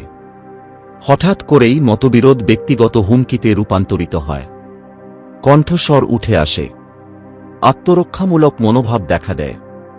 তর্ক আর বর্তমান নিয়ে নয়, বরং এর পিছনের আবেগগত ইতিহাস নিয়ে। লেখকের মতে সচেতন সম্পর্ক তখনই গড়ে ওঠে যখন উভয় ব্যক্তি তাদের অভ্যন্তরীণ অবস্থা পর্যবেক্ষণ করতে শেখে। যখন একজন সঙ্গী প্রতিক্রিয়াশীল হয়ে ওঠে তখন অন্যজন তাৎক্ষণিকভাবে প্রতিরক্ষামূলকভাবে প্রতিক্রিয়া জানায় না। পরিবর্তে তারা বুঝতে পারে যে ব্যথা বা অহংকার কথা বলছে। প্রতিক্রিয়া এবং প্রতিক্রিয়ার মধ্যে স্থান খুলে যায়। এই স্থানটি হল উপস্থিতি। সেই স্থানে বোধগম্যতা বৃদ্ধি পায়। লেখক ব্যাখ্যা করেছেন যে ভালোবাসা কোন আবেগ নয়, বরং অস্তিত্বের একটি অবস্থা। আবেগ ওঠানামা করে, কিন্তু অস্তিত্ব স্থির। সত্যিকারের ভালোবাসা কেবল উপস্থিতিতেই বিদ্যমান। এটি তখন অনুভূত হয় যখন মন শান্ত থাকে এবং সচেতনতা অহংকারের হস্তক্ষেপ ছাড়াই দুটি ব্যক্তিকে সংযুক্ত করে। এই অবস্থায় যোগাযোগ আরও স্পষ্ট হয়ে ওঠে, করুণা আরও গভীর হয় এবং সম্পর্ক দ্বন্দ্বের পরিবর্তে ভাগ করে নেওয়ার ক্ষেত্রে পরিণত হয়। সচেতন সম্পর্কের ক্ষেত্রে অংশীদাররা একে অপরের জন্য আয়না হয়ে ওঠে। তারা লুকানো ধরন, অবচেতন আচরণ এবং অহংকার এখনও কোথায় ক্ষমতা ধরে রাখে তা প্রকাশ করে। একে অপরকে দোষারোপ করার পরিবর্তে তারা এই মুহূর্তগুলিকে জাগ্রত করার সুযোগ হিসাবে স্বীকৃতি দেয়। লেখক পরামর্শ দিয়েছেন যে সম্পর্কগুলি একাকিত্বের চেয়ে আধ্যাত্মিক বিকাশকে আরও ত্বরান্বিত করতে পারে, কারণ তারা নিজের লুকানো অংশগুলিকে পৃষ্ঠে নিয়ে আসে। উদাহরণস্বরূপ, যখন ঈর্ষা জাগে তখন একজন সচেতন সঙ্গী আবেগকে বাইরের দিকে প্রকাশ করার পরিবর্তে পর্যবেক্ষণ করে। তারা এর নিচে লুকিয়ে থাকা নিরাপত্তাহীনতা লক্ষ্য করে। তারা বুঝতে পারে যে আবেগটি সঙ্গীর দোষ নয়, বরং ভেতরের অহংকারী ভয়ের প্রতিফলন। এই সচেতনতা আবেগকে অন্তর্দৃষ্টিতে রূপান্তরিত করে। লেখক জোর দিয়ে বলেছেন যে উপস্থিতি দ্বন্দ্বকে সম্পূর্ণরূপে দূর করে না, তবে এটি দ্বন্দ্বের গুণমানকে পরিবর্তন করে। ধ্বংসাত্মক হওয়ার পরিবর্তে দ্বন্দ্ব বোঝার দ্বার হয়ে ওঠে। দূরত্ব বাড়ানোর পরিবর্তে এটি সেই ক্ষেত্রগুলি প্রকাশ করে যেখানে নিরাময়ের প্রয়োজন। এই অধ্যায়টি শেষ করে বলেছে যে সচেতন সম্পর্কগুলি সম্পূর্ণ হওয়ার আকাঙ্ক্ষার উপর নয়, বরং ভাগ করা উপস্থিতির ভিত্তিতে নির্মিত হয়। অতীতের চাহিদা এবং ভবিষ্যতের প্রত্যাশা থেকে মুক্ত হয়ে দুটি ব্যক্তি বর্তমানে মিলিত হয়। এই মিলনে প্রেম প্রয়োজন নয়, বরং সচেতনতার একটি স্বাভাবিক প্রকাশ হয়ে ওঠে। অষ্টম অধ্যায়, মানুষের দুঃখকষ্টের উৎপত্তি বর্তমানের প্রতিরোধ কেন যন্ত্রণার সৃষ্টি করে। লেখক ব্যাখ্যা করেছেন যে জীবনে যা ঘটে তা থেকে দুঃখের উৎপত্তি হয় না, বরং যা ঘটে তার প্রতি মানসিক প্রতিরোধ থেকে। যখন ব্যক্তিরা বাস্তবতার বিরুদ্ধে লড়াই করে, যখন তারা চায় যে এটি ভিন্ন হোক বা বর্তমান মুহূর্তকে মেনে নিতে অস্বীকার করে, তখন তারা একটি অভ্যন্তরীণ দ্বন্দ্ব তৈরি করে। এই দ্বন্দ্ব দুঃখে পরিণত হয়। লেখকের মতে দুঃখ জীবনের একটি অনিবার্য অংশ, কিন্তু দুঃখ ঐচ্ছিক। এটি সম্পূর্ণরূপে মন দ্বারা সৃষ্ট। লেখক পরামর্শ দিয়েছেন যে বেশিরভাগ মানুষই একটানা প্রতিরোধের মধ্যে বাস করে। তারা তাদের পরিস্থিতির বিরুদ্ধে লড়াই করে, তাদের আবেগের বিরুদ্ধে লড়াই করে তাদের চিন্তাভাবনার বিরুদ্ধে লড়াই করে অথবা অন্যদের বিরুদ্ধে লড়াই করে। প্রতিরোধ শরীরের মধ্যে উত্তেজনা এবং মনের মধ্যে অশান্তি তৈরি করে। এই উত্তেজনা ব্যক্তিদের জীবনের স্বাভাবিক প্রবাহ থেকে বিচ্ছিন্ন করে দেয়, যার ফলে বর্তমান মুহূর্তটি ভারী, হুমকিস্বরূপ বা অগ্রহণযোগ্য মনে হয়। এটা বোঝার জন্য কল্পনা করুন যে কেউ এমন একদিন যানজটে আটকা পড়েছে যখন সে দেরিতে গাড়ি চালাচ্ছে। পরিস্থিতি নিজেই নিরপেক্ষ, গাড়িগুলি কেবল চলছে না, কিন্তু মন বাস্তবতাকে প্রতিরোধ করে উত্তেজনা তৈরি করে। এটি হওয়া উচিত নয়। সবকিছু এত ধীর কেন? কেন সবসময় আমার সাথে এটি ঘটে? এই অভ্যন্তরীণ ভাষ্যটি ট্রাফিকের চেয়েও অনেক বেশি দুর্ভোগ বৃদ্ধি করে। লেখকের মতে, যখনই মন বর্তমান মুহূর্তকে একটি কাল্পনিক আদর্শের সাথে তুলনা করে, তখনই দুঃখের উদ্ভব হয়। জীবন যেমন আছে তেমনই আছে, কিন্তু মন জোর দিয়ে বলে যে এটি ভিন্ন হওয়া উচিত। যা আছে এবং যা হওয়া উচিত তার মধ্যে এই ব্যবধানই দুঃখের বৃদ্ধির স্থান হয়ে ওঠে। লেখক ব্যাখ্যা করেছেন যে গ্রহণযোগ্যতা মানে নিষ্ক্রিয়তা নয়। গ্রহণযোগ্যতা মানে বর্তমান মুহূর্তকে স্পষ্টভাবে দেখা, প্রতিরোধ ছাড়াই, এবং আবেগগতভাবে প্রতিক্রিয়া না দেখিয়ে সচেতনভাবে প্রতিক্রিয়া জানানো। যখন গ্রহণযোগ্যতা প্রতিরোধের পরিবর্তে আসে, তখন স্পষ্টতা দেখা দেয়। এই স্পষ্টতা থেকে উপযুক্ত পদক্ষেপ নেওয়া সম্ভব হয়। উদাহরণস্বরূপ, কেউ যদি চাকরি হারায়, তাহলে যন্ত্রণার উদ্ভব হতে পারে। কিন্তু মনের মধ্যে যদি ভয়, দোষ এবং অনুশোচনার স্তর যোগ করা হয়, তাহলে কষ্ট বহুগুণ বেড়ে যায়। লেখক পরামর্শ দিয়েছেন যে গল্প না যোগ করেই মুহূর্তের বাস্তবতার সাথে উপস্থিত থাকা উন্মুক্ততা তৈরি করে। সমাধান দৃশ্যমান হয়, শক্তি গ্রহণ থেকে উদ্ভূত হয়, অস্বীকার থেকে নয়।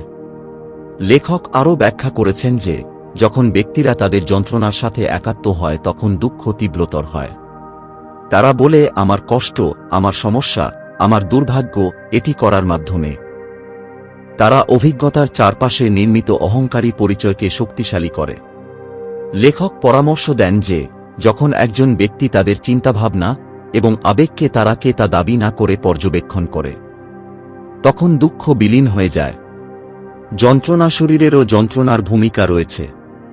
অতীতের মানসিক যন্ত্রণা যখন অমীমাংসিত থাকে, তখন তা প্রতিক্রিয়াশীলতার মাধ্যমে বর্তমানের মধ্যে প্রবেশ করে। একটি ছোট ট্রিগার একটি অসামঞ্জস্যপূর্ণ প্রতিক্রিয়া সৃষ্টি করতে পারে। বর্তমান মুহূর্তটি অসহনীয় বলে নয়, বরং অতীত পুনরুত্থিত হওয়ার কারণে। যখন ব্যক্তিরা অবচেতনভাবে প্রতিক্রিয়া দেখায়, তখন যন্ত্রণা শরীরের শক্তি বৃদ্ধি পায়। লেখক ব্যাখ্যা করেছেন যে বর্তমান মুহূর্ত সর্বদা দুঃখকে বিলীন করার সম্ভাবনা রাখে, কারণ দুঃখ উপস্থিতিতে টিকে থাকতে পারে না। দুঃখ সময়ের অন্তর্গত, অনুশোচনা অতীতের, উদ্বেগ ভবিষ্যতের অন্তর্গত। উপস্থিতিতে এই সময়ভিত্তিক বিভ্রমগুলি তাদের নিয়ন্ত্রণ হারিয়ে ফেলে। কল্পনা করুন আপনি একটি ভারী পাথর ধরে আছেন। ওজন ক্লান্তিকর, কিন্তু যখনই আপনি ছেড়ে দেন, তখনই বোঝা অদৃশ্য হয়ে যায়। উপস্থিতি হল মানসিক প্রতিরোধকে ছেড়ে দেওয়ার কাজ। এটি বাহ্যিক পরিস্থিতি তাৎক্ষণিকভাবে পরিবর্তন করে না, তবে এটি অভ্যন্তরীণ অভিজ্ঞতাকে সম্পূর্ণরূপে পরিবর্তন করে। এই অধ্যায়টি শেষ করে বলা হয়েছে যে দুঃখ কষ্ট থেকে মুক্তি জীবনকে নিয়ন্ত্রণ করার মাধ্যমে নয়, বরং এর সাথে সামঞ্জস্যপূর্ণ হওয়ার মাধ্যমে আসে। বর্তমান মুহূর্তটি নিরপেক্ষ। এটি কেবল প্রতিরোধের মাধ্যমেই বেদনাদায়ক হয়ে ওঠে। যখন প্রতিরোধ শেষ হয়, তখন বর্তমান শান্তির স্থানে রূপান্তরিত হয়। অধ্যায় নয়, আত্মসমর্পণের শক্তি অভ্যন্তরীণ প্রতিরোধ ছাড়াই জীবনকে উন্মোচিত হতে দেওয়া। লেখক ব্যাখ্যা করেছেন যে আত্মসমর্পণ দুর্বলতা নয়, এবং এটি যা কিছু ঘটে তার নিষ্ক্রিয় গ্রহণযোগ্যতাও নয়। পরিবর্তে আত্মসমর্পণ হল একটি গভীর অভ্যন্তরীণ পরিবর্তন, যেখানে ব্যক্তিরা মানসিক প্রতিরোধকে মুক্ত করে যা দুঃখ কষ্ট সৃষ্টি করে। লেখকের মতে, আত্মসমর্পণ মানে বর্তমান মুহূর্তের বাস্তবতার সাথে নিজেকে সামঞ্জস্য করা। জীবনকে তার বিরুদ্ধে লড়াই করার পরিবর্তে তার প্রয়োজনীয় পথে চলতে দেওয়া। লেখক পরামর্শ দিয়েছেন যে বেশিরভাগ মানুষ আত্মসমর্পণকে ভুল বোঝে কারণ অহংকার এটিকে পরাজয় হিসেবে ব্যাখ্যা করে। অহংকার নিয়ন্ত্রণ, দ্বন্দ্ব এবং প্রতিরোধের উপর ভর করে। এটি চায় জীবন তার প্রত্যাশা অনুসরণ করুক। যখন বাস্তবতা এই প্রত্যাশাগুলির সাথে সামঞ্জস্যপূর্ণ হয় না, তখন হতাশার সৃষ্টি হয়। কিন্তু আত্মসমর্পণের কাজ এই দ্বন্দ্বকে ভেঙে দেয়। লেখক ব্যাখ্যা করেছেন যে আত্মসমর্পণ হাল ছেড়ে দেওয়া নয়। এটি এই ভ্রম ত্যাগ করা যে মনকে সবকিছু নিয়ন্ত্রণ করতে হবে। আত্মসমর্পণ বোঝার জন্য কল্পনা করুন কেউ একজন নদীর তীব্র স্রোতের বিরুদ্ধে লড়াই করছে। তারা যত বেশি লড়াই করে, তত বেশি শক্তি হারায়। কিন্তু যদি তারা তাদের শরীরকে ভাসতে দেয়, নদী স্বাভাবিকভাবেই তাদের বহন করে। লেখক পরামর্শ দিয়েছেন যে জীবন একইভাবে কাজ করে। প্রতিরোধ ব্যক্তিকে ক্লান্ত করে, অন্যদিকে আত্মসমর্পণ তাদের অস্তিত্বের স্বাভাবিক গতির সাথে সংযুক্ত করে। আত্মসমর্পণ শুরু হয় এই উপলব্ধি দিয়ে যে বর্তমান মুহূর্তটি অন্যথায় হতে পারে না। এখন যা ঘটছে তা ইতিমধ্যেই এখানে। লেখক ব্যাখ্যা করেছেন যে যখন একজন ব্যক্তি অস্বীকার বা বিরক্তি ছাড়াই যা আছে তা সম্পূর্ণরূপে স্বীকার করে, তখন শরীরে এক স্বস্তির অনুভূতি প্রবেশ করে। উত্তেজনা নরম হয়ে যায়। মন বাস্তবতার সাথে তর্ক করা বন্ধ করে দেয়। এই অভ্যন্তরীণ স্থিরতা স্পষ্টতা জাগিয়ে তোলে। আত্মসমর্পণের অর্থ অন্যায় সহ্য করা বা পদক্ষেপ নিতে অস্বীকৃতি জানানো নয়, বরং এর অর্থ আবেগগত প্রতিক্রিয়ার চেয়ে উপস্থিতির জায়গা থেকে কাজ করা। একজন ব্যক্তি পরিস্থিতি পরিবর্তন করতে বেছে নিতে পারেন, কিন্তু পদক্ষেপটি আরও কার্যকর হয়ে ওঠে কারণ এটি ভয়, রাগ বা অহংকার প্রতিরোধের বিকৃতি থেকে মুক্ত। উদাহরণস্বরূপ, এমন একজনের কথা বিবেচনা করুন যিনি অপ্রত্যাশিত সংবাদ পান যা তাদের পরিকল্পনাগুলিকে ব্যাহত করে। প্রাথমিক প্রতিক্রিয়া হতাশা বা হতাশা হতে পারে, কিন্তু যদি তারা নিজেদেরকে মুহূর্তের কাছে আত্মসমর্পণ করতে দেয়, স্বীকার করে যে পরিস্থিতি ইতিমধ্যেই এখানে রয়েছে, তাহলে তারা ঘটনা এবং তাদের প্রতিক্রিয়ার মধ্যে একটি ফাঁক তৈরি করে। এই ফাঁক জ্ঞানের দরজা হয়ে ওঠে। সমাধানগুলি আরও স্পষ্টভাবে দেখা যায়। পরবর্তী পদক্ষেপটি দৃশ্যমান হয়ে ওঠে। লেখক ব্যাখ্যা করেছেন যে আত্মসমর্পণ আবেগগত তীব্রতার মুহূর্তগুলিতে বিশেষভাবে শক্তিশালী। যখন দুঃখ, ভয় বা বিভ্রান্তি দেখা দেয়, তখন আত্মসমর্পণ মানে আবেগের সাথে লড়াই না করে অনুভূতি অনুভব করা। আবেগে ডুবে যাওয়ার বা দূরে ঠেলে দেওয়ার পরিবর্তে ব্যক্তি এর সাক্ষী হয়ে ওঠে। তখন আবেগ ভেতরে আটকা পড়ার পরিবর্তে তাদের মধ্য দিয়ে চলে যায়। সম্পর্কের ক্ষেত্রে আত্মসমর্পণ অন্যদের প্রত্যাশা অনুযায়ী আচরণ করার অভ্যন্তরীণ চাহিদা দূর করে। এটি নিয়ন্ত্রণের পরিবর্তে সংযোগের সুযোগ করে দেয়। কর্মক্ষেত্রে আত্মসমর্পণ ফলাফলভিত্তিক চিন্তাভাবনার চাপ ছাড়াই সৃজনশীলতাকে প্রবাহিত করতে সাহায্য করে। দৈনন্দিন জীবনে আত্মসমর্পণ সাধারণ মুহূর্তগুলিকে শান্তির অবস্থায় রূপান্তরিত করে। লেখক পরামর্শ দিয়েছেন যে আত্মসমর্পণ হল গভীর চেতনার প্রবেশদ্বার। যখন মন প্রতিরোধ করা বন্ধ করে, তখন সচেতনতা জ্বলজ্বল করে। জীবন হালকা হয়ে যায়, যেন একটি অদৃশ্য বোঝা নেমে গেছে। ব্যক্তি আবিষ্কার করে যে শান্তি অর্জনের জিনিস নয় বরং প্রতিরোধ শেষ হলে প্রকাশিত হয়। এই অধ্যায়টি শেষ করে বলা হয়েছে যে আত্মসমর্পণ দুর্বলতার কাজ নয় বরং গভীর বুদ্ধিমত্তার কাজ।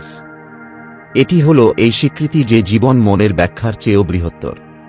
যখন ব্যক্তিরা বর্তমানের কাছে আত্মসমর্পণ করে, তখন তারা এমন একটি স্থিরতা আবিষ্কার করে যা প্রতিটি মুহূর্তকে সমর্থন করে। অধ্যায় 10, চেতনার আলোয় জাগ্রত হওয়া জীবন্ত বাস্তবতা হিসেবে জ্ঞানার্জনের অভিজ্ঞতা অর্জন। লেখক ব্যাখ্যা করেছেন যে জ্ঞানার্জন কেবল সাধু বা ঋষিদের জন্য সংরক্ষিত কোনো রহস্যময় ঘটনা নয়। এটি মানব চেতনার স্বাভাবিক অবস্থা যখন মন শান্ত হয়ে যায় এবং সচেতনতা বাধাহীনভাবে দাঁড়িয়ে থাকে। লেখকের মতে, জ্ঞানার্জন হল প্রকৃত সের স্বীকৃতি যা চিন্তা, আবেগ এবং ব্যক্তিগত পরিচয়ের বাইরে বিদ্যমান। লেখক পরামর্শ দিয়েছেন যে জ্ঞানার্জন কোনো অর্জন নয় বরং একটি আবিষ্কার। এটি এমন কিছু নয় যা নিজের সাথে যুক্ত করা যায়, বরং অহংকারের স্তরগুলি ভেঙে গেলে উন্মোচিত হয়।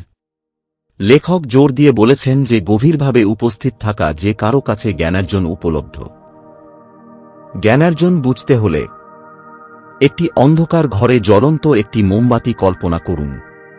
অন্ধকার চিন্তা, ভয় এবং স্মৃতিতে ভরা অচেতন মনকে প্রতিনিধিত্ব করে। মোমবাতি সচেতনতার প্রতিনিধিত্ব করে। যখন মোমবাতি জ্বালানো হয় তখন অন্ধকার সংগ্রামের মাধ্যমে নয় বরং আলোকসজ্জার মাধ্যমে অদৃশ্য হয়ে যায়। লেখক ব্যাখ্যা করেছেন যে জ্ঞানার্জন একইভাবে ঘটে। এটি সচেতনতার আলো যা অচেতনতার অন্ধকারকে দূর করে। লেখক পরামর্শ দেন যে যখন ব্যক্তিরা গভীর শান্তি অনুভব করে তখনই জ্ঞানলাভের সংক্ষিপ্ত মুহূর্তগুলি স্বাভাবিকভাবেই ঘটে, যেমন সূর্যাস্ত দেখা, মৃদু বৃষ্টি শোনা, অথবা প্রচেষ্টা ছাড়াই নীরবতার অবস্থায় প্রবেশ করা। এই মুহূর্তগুলিতে অহংকার সাময়িকভাবে অদৃশ্য হয়ে যায়। যা অবশিষ্ট থাকে তা হল বিশুদ্ধ উপস্থিতি। লেখক ব্যাখ্যা করেছেন যে জ্ঞানার্জন জীবনের চ্যালেঞ্জগুলি দূর করে না, বরং এটি সেই চ্যালেঞ্জগুলির সাথে যুক্ত অভ্যন্তরীণ যন্ত্রণা দূর করে। যে ব্যক্তি জাগ্রত হয় সে এখনও সমস্যার সম্মুখীন হয়, কিন্তু তারা প্রতিক্রিয়াশীলতার পরিবর্তে সচেতনতা থেকে প্রতিক্রিয়া জানায়। তারা আবেগ অনুভব করে, আবেগ হয়ে ওঠে না। তারা তাদের দ্বারা নিয়ন্ত্রিত না হয়ে চিন্তা করে। তারা তাদের অহংকার পূর্ণ নিদর্শনগুলি তাদের উপর প্রক্ষেপণ না করেই অন্যদের দেখে। লেখকের মতে জ্ঞানার্জন সমস্ত জীবনের সাথে ঐক্যের অনুভূতি নিয়ে আসে। অহংকার দ্বারা সৃষ্ট সীমানাগুলি ভেঙে যায়। ব্যক্তি আর নিজেকে পৃথিবী থেকে আলাদা নয় বরং একটি বৃহত্তর প্রবাহের অংশ হিসাবে দেখে। সহানুভূতি স্বাভাবিকভাবেই উদ্ভূত হয় কারণ অন্যদের দুঃখকে ভাগ করা মানব অভিজ্ঞতার অংশ হিসাবে স্বীকৃত করা হয়।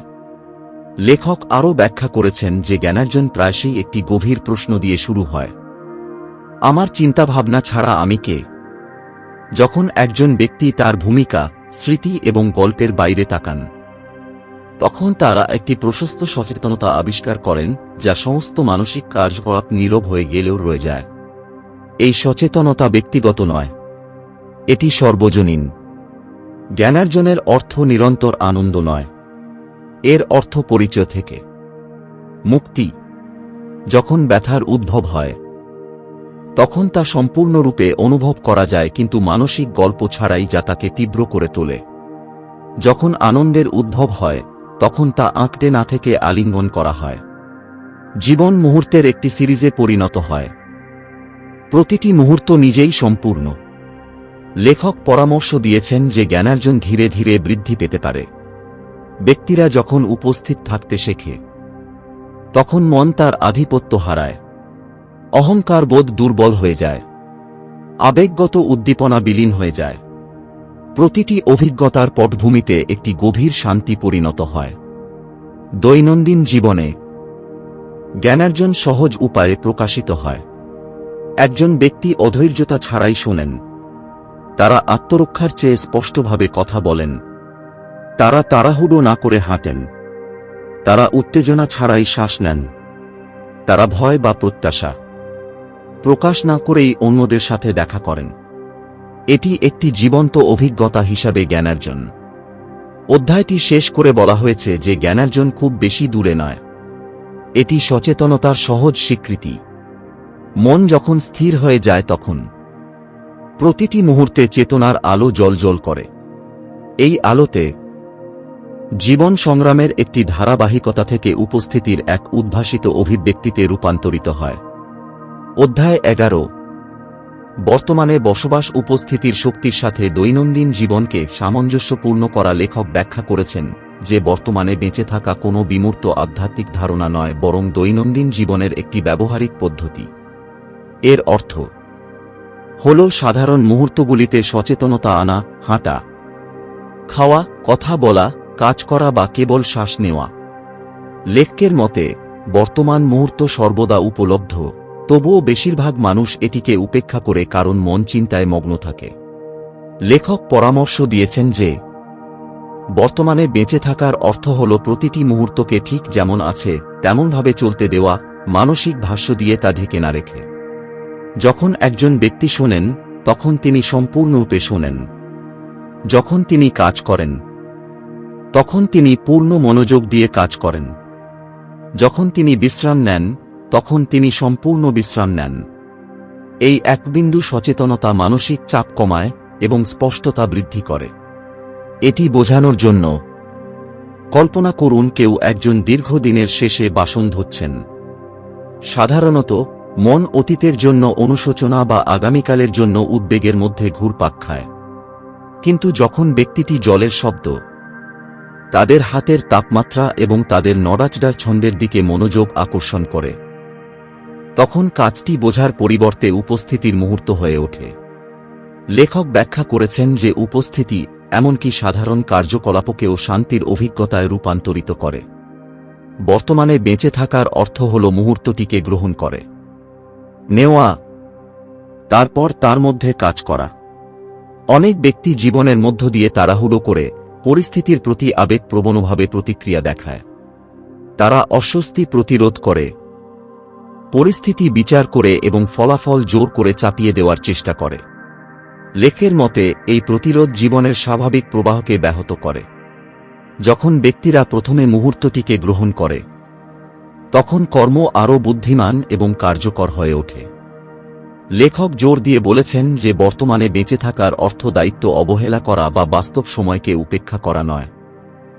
পরিকল্পনা প্রয়োজন, তবে পরিকল্পনা অবশ্যই উপস্থিতি থেকে উদ্ভূত হতে হবে, ভয় বা বাধ্যবাধকতা থেকে নয়। একজন বর্তমান ব্যক্তি স্পষ্টতার সাথে পরিকল্পনা করে এবং তারপর কি ঘটতে পারে তা নিয়ে ক্রমাগত আচ্ছন্ন থাকার পরিবর্তে বর্তমান মুহূর্তে সচেতনতা ফিরিয়ে আনে। লেখক ব্যাখ্যা করেছেন যে বর্তমানে বেঁচে থাকার ক্ষেত্রে সবচেয়ে বড় বাধা হল মনের চিন্তাভাবনার প্রতি আসক্তি। মানুষ বিশ্বাস করে যে নিয়ন্ত্রণে থাকার জন্য তাদের ক্রমাগত চিন্তা করতে হবে। তবুও লেখক পরামর্শ দিয়েছেন যে সত্যিকারের বুদ্ধিমত্তা তখনই উদ্ভূত হয় যখন চিন্তাভাবনা অভ্যাসগতভাবে ব্যবহার না করে সচেতনভাবে ব্যবহার করা হয়। চিন্তাভাবনার পরিবর্তে নীরবতা উপলব্ধির ভিত্তি হয়ে ওঠে। উদাহরণস্বরূপ, একটি চ্যালেঞ্জিং পরিস্থিতিতে মন কয়েক ডজন পরস্পর বিরোধী চিন্তাভাবনা তৈরি করতে পারে, কিন্তু যদি ব্যক্তি থেমে উপস্থিত হয় তাহলে অপ্রয়োজনীয় শব্দ চলে যায়। যা থাকে তা হল দিকনির্দেশনার একটি শান্ত অনুভূতি। লেখক ব্যাখ্যা করেছেন যে উপস্থিতি ব্যক্তিদের প্রতিক্রিয়া জানানোর পরিবর্তে প্রতিক্রিয়া জানাতে সাহায্য করে। বর্তমানে বেঁচে থাকার সাথে সাথে অভ্যন্তরীণ প্রতিরোধের ছোট ছোট মুহূর্তগুলি পর্যবেক্ষণ করা জড়িত।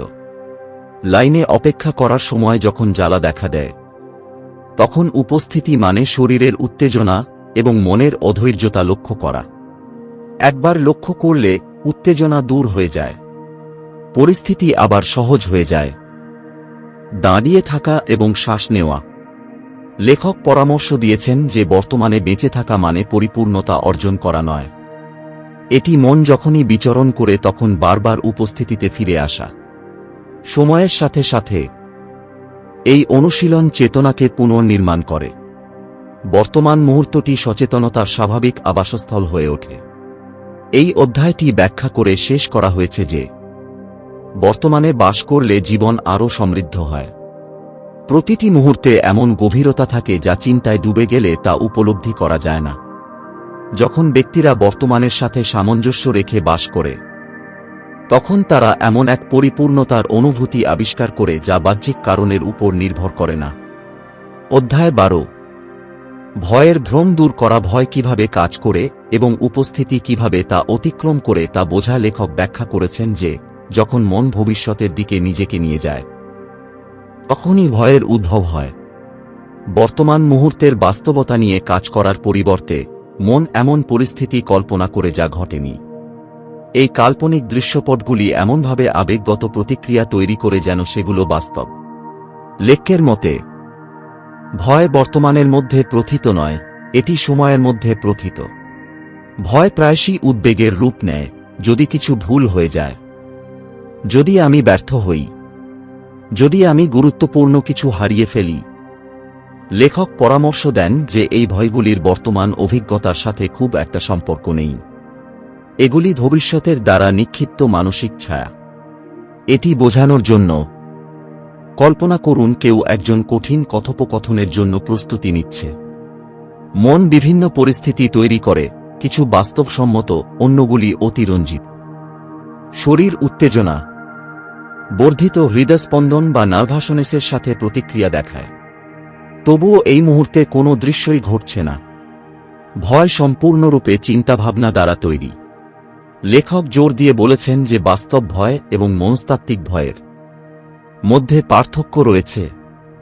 বাস্তব ভয় তাৎক্ষণিক বিপদের মুখোমুখি হলেই তৈরি হয়, শারীরিক নিরাপত্তার জন্য হুমকি। এটি সহজাত এবং প্রতিরক্ষামূলক। তবে মনস্তাত্ত্বিক ভয় কাল্পনিক হুমকি থেকে উদ্ভূত হয়। এটি শক্তি নিঃশেষ করে দেয় এবং বিচার বিবেচনাকে মেঘলা করে দেয়। লেখকের মতে, যখন ব্যক্তিরা বর্তমানের দিকে মনোযোগ কেন্দ্রীভূত করে তখন মানসিক ভয় দূর হয়ে যায়। বর্তমান মুহূর্তটি খুব কমই অসহনীয়। শ্বাস-প্রশ্বাস চলতে থাকে, শরীর স্থির থাকে, পরিবেশ স্থিতিশীল থাকে।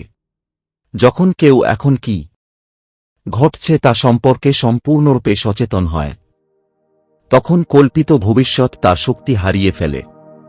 লেখক ব্যাখ্যা করেছেন যে অহং নিয়ন্ত্রণ বজায় রাখার জন্য ভয়ের উপর নির্ভর করে। ভয় একটি পৃথক সত্তার অনুভূতিকে শক্তিশালী করে, যাকে ক্রমাগত নিজেকে রক্ষা করতে হয়। যখন ব্যক্তিরা ক্ষতি, ব্যর্থতা বা প্রত্যাখ্যানের ভয় পান, তখন অহং আরও স্পষ্ট হয়ে ওঠে। কিন্তু যখন উপস্থিতি দেখা দেয়, তখন ভয় হ্রাস পায়, কারণ উপস্থিতি পরিচয় বা প্রত্যাশার উপর নির্ভর করে না। এটা বোঝার জন্য এমন একজনকে বিবেচনা করুন যিনি সমালোচনাকে ভয় পান। অহংকার সমালোচনাকে তার পরিচয়ের জন্য হুমকি হিসেবে ব্যাখ্যা করে, কিন্তু যখন ব্যক্তি উপস্থিত থাকে তখন তারা সমালোচনাকে শোষণ না করেই পর্যবেক্ষণ করে। আবেগ জাগতে পারে, কিন্তু তারা আবেগে পরিণত হয় না, তারা সচেতনতার মধ্যে প্রথিত থাকে। লেখক পরামর্শ দিয়েছেন যে এই অপরিচয় ভয়কে তার মূলে দুর্বল করে দেয়। লেখক আরও ব্যাখ্যা করেছেন যে ভয় প্রায়শই অন্যান্য আবেগের আড়ালে লুকিয়ে থাকে, রাগ, ঈর্ষা, আত্মরক্ষামূলক মনোভাব অথবা পরিহার। এই আবেগগুলি হল ভয়ের ভিত্তির উপর নির্মিত গৌণ প্রতিক্রিয়া। যখন একজন ব্যক্তি পৃষ্ঠের নিচে তাকান, তখন তিনি দেখতে পান যে ভয় হল নীরব শক্তি যা তাদের আচরণকে গঠন করে। উপস্থিতি এই শক্তিকে প্রকাশ করে। যখন মানুষ ভয় নিয়ে বসে থাকে, তখন ভয় ধীরে ধীরে তার গঠন হারায়। এটি এখনও জাগতে পারে, কিন্তু এটি আর তাদের কর্মকাণ্ডে প্রাধান্য পায় না। লেখক পরামর্শ দিয়েছেন যে সচেতনভাবে ভয়ের মুখোমুখি হওয়া একটি সত্য প্রকাশ করে। সময় ছাড়া ভয় থাকতে পারে না। বর্তমান মুহূর্তটি মায়া ভেঙে দেয়। চ্যালেঞ্জিং পরিস্থিতিতে উপস্থিতি স্থিতিশীলতা প্রদান করে। উদাহরণস্বরূপ, কেউ তার ভবিষ্যৎ সম্পর্কে অনিশ্চয়তার মুখোমুখি হচ্ছে কিনা তা বিবেচনা করুন। মন সীমাহীন উদ্বেগ তৈরি করতে পারে, কিন্তু যদি ব্যক্তি এক নিঃশ্বাসে, এক কাজে, এক পদক্ষেপে মনোনিবেশ করে, তাহলে উদ্বেগ কমে যায়। তারা কাল্পনিক ভবিষ্যতের কষ্টের পরিবর্তে বাস্তবে ফিরে আসে। এই অধ্যায়টি ব্যাখ্যা করে শেষ করা হয়েছে যে ভয় থেকে মুক্তির অর্থ অনিশ্চয়তা দূর করা নয়। এর অর্থ ভয়ভিত্তিক গল্পের উপর মনের নির্ভরতা দূর করা। যখন ব্যক্তিরা উপস্থিত থাকে, তখন তারা আবিষ্কার করে যে ভয় একটি মানসিক অভিক্ষেপ, একটি সংজ্ঞায়িত সত্য নয়। উপস্থিতি একটি ঢাল হয়ে ওঠে যার মাধ্যমে ভয় তার শক্তি হারায়। অধ্যায় 13, চিন্তার বাইরে মানসিক কোলাহল থেকে বিশুদ্ধ সচেতনতার দিকে স্থানান্তর। লেখক ব্যাখ্যা করেছেন যে মানুষ চিন্তাভাবনার উপর এতটাই নির্ভরশীল হয়ে পড়েছে যে তারা বিশ্বাস করে যে চিন্তাভাবনাই জীবনকে বোঝার একমাত্র উপায়। লেখকের মতে, চিন্তার উপর এই অতিরিক্ত নির্ভরতা বুদ্ধিমত্তার একটি গভীর মাত্রা লুকিয়ে রাখে, সচেতনতার বুদ্ধিমত্তা। চিন্তাভাবনা কার্যকর, কিন্তু এটি সীমিত। অন্যদিকে সচেতনতা বিস্তৃত, স্বজ্ঞাত এবং বিকৃতি ছাড়াই জীবনকে উপলব্ধি করতে সক্ষম। লেখক পরামর্শ দিয়েছেন যে বেশিরভাগ মানুষ চিন্তার এক অন্তহীন চক্রে আটকা পড়ে থাকে। মন ক্রমাগত মন্তব্য করে, বিচার করে এবং বিশ্লেষণ করে।